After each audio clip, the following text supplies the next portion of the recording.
या स्टूडेंट, इस क्वेश्चन को अगर हम देखते हैं तो इसमें कहा गया है कि if A charge q is placed at the centre of a closed hemisphere non conducting surface, total flux through the flat surface would be क्या होगा।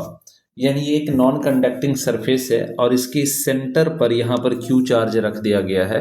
तो बोला गया इस फ्लैट सरफेस से हमारा फ्लक्स कितना होगा ये हमें पता करना है। ठीक है, तो देखिए इसके लिए हमें क्या करना होगा। सबसे पहली चीज़ ये होगा कि हम यहाँ से एक हेमिस्फीयर एक और नीचे से ऐसा ड्रॉ कर लेंगे और इस तरीके से ये ड्रॉ करेंगे कि ये चार्ज हमारा पूरी तरह से सेंटर में आ जाए।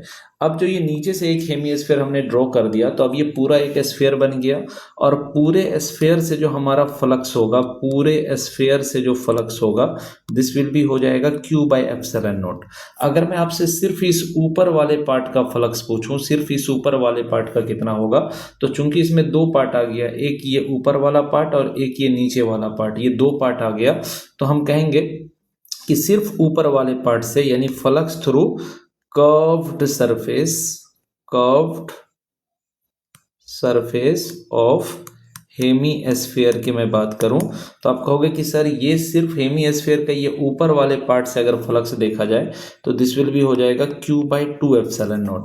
अब है क्या कि ये हमारा हेमिस्फीयर है और हमें असल में पता करना है इस फ्लैट सरफेस से, इससे फ्लक्स पता करना है, जबकि इस कर्व्ड सरफेस से हमें फ्लक्स पता चल चुका है।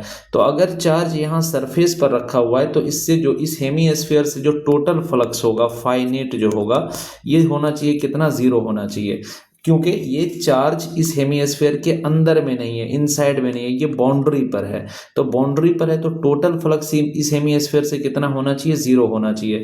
बट हमें दिख रहा है कि इस ऊपर वाले कर्व्ड सरफेस से जो फ्लक्स है, इस कर्व्ड सरफेस से फ्लक्स आ रहा है Q/2ε0 और ये आउटवर्ड अगर होगा, कर्व्ड सरफेस से आउटवर्ड होगा तो इसका मतलब है कि फ्लैट सरफेस से भी इतना ही फ्लक्स होगा इनवर्ड यानी अंदर की तरफ।